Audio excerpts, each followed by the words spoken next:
The gunshot echoed across the open land like a crack of thunder, scattering birds from the fence posts and sending dust lifting into the orange evening air. Everyone froze. Even the wind seemed to stop moving. A single moment earlier, the old rancher had raised his trembling hand and whispered, "Don't do that, please." Now the sound hung in the silence, and what he saw next would haunt him for the rest of his life. The ranch sat alone on the edge of the frontier, where the plains stretched wide and unforgiving, and every sunrise was earned through survival. Elijah Mercer had lived on that land for nearly 40 years. His hands were rough, his back bent, and his eyes carried the weight of too many seasons spent fighting droughts, debt, and loneliness. This ranch was all he had left. His wife was buried beneath a cottonwood tree out back. His son had ridden east chasing dreams and never returned, and the town that once bustled with life now barely remembered his name. That evening, Elijah believed he was protecting the last piece of his world. The trouble had started weeks earlier, when cattle began disappearing. At first, Elijah blamed wolves or sickness, but the tracks told a different story. Boot prints, horse tracks, men who moved quietly in the night and took what wasn't theirs. Each missing animal felt like another nail in the coffin of his already failing ranch. He had gone to the sheriff, but the sheriff only shrugged and said resources were thin,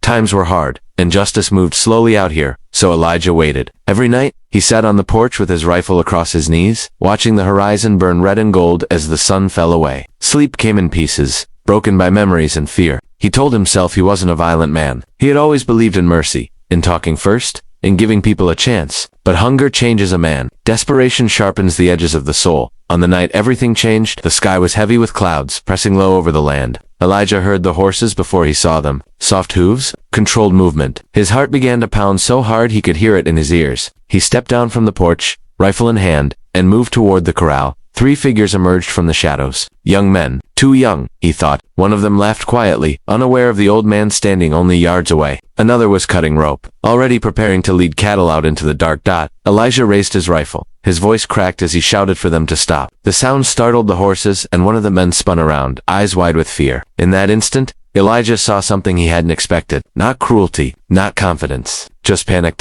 One of the men lifted his hands. His voice shook as he pleaded, "Don't do that, please." The words hit Elijah like a punch to the chest. His finger tightened. Anyway, the shot rang out, and then everything stopped. The man fell to his knees. Not dead, not wounded in the way Elijah had expected. The bullet had struck the fence post inches from his head. Wood splintered.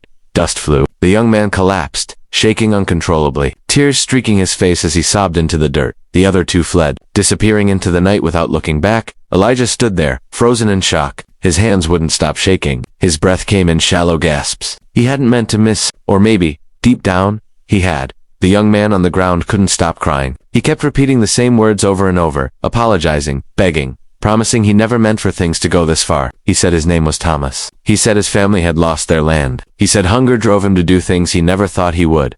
Elijah lowered the rifle. For a long moment, neither of them moved. The old rancher saw his own son in that boy's face, same age, same reckless fear hiding behind bravado. A lifetime of anger, grief, and regret crashed into him all at once. He could turn Thomas over to the law. He could scare him off and never look back. He could even pull the trigger again and erase the problem forever. Instead, Elijah did something no one expected. He told Thomas to stand up. He told him to sit on the porch. He poured him water. That night, under a sky full of stars, 2 broken lives collided. Thomas spoke of mistakes, of falling in with the wrong men, of shame that ate at him every morning he woke up. Elijah spoke of loss, of watching the world change, of feeling forgotten and angry at a future he no longer understood.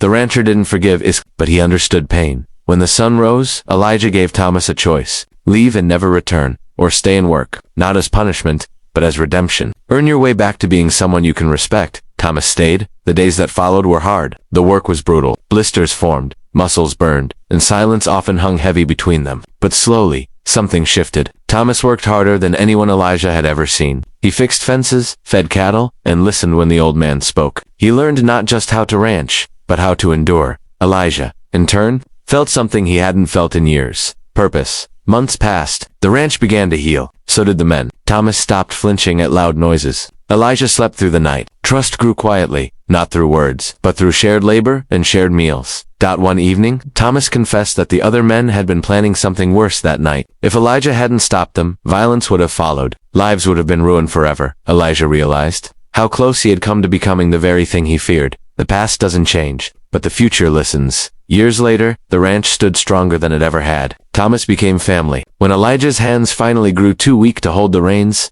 Thomas took over, honoring the land and the man who gave him a second chance when the world had already written him off. And sometimes, as the sun sets and the wind moves gently through the grass, Elijah would sit on the porch and think about that night, about how one moment of restraint, one pause between anger and action, changed everything. Because sometimes, the most powerful thing you can do is not pull the trigger. If this story moved you, if it reminded you that redemption is always possible and that one decision can change a lifetime, don't forget to like this video and subscribe to the channel. Out here in the Wild West archives, the greatest legends aren't about violence or fear. They're about mercy, courage, and the strength it takes to choose a better path when it matters most.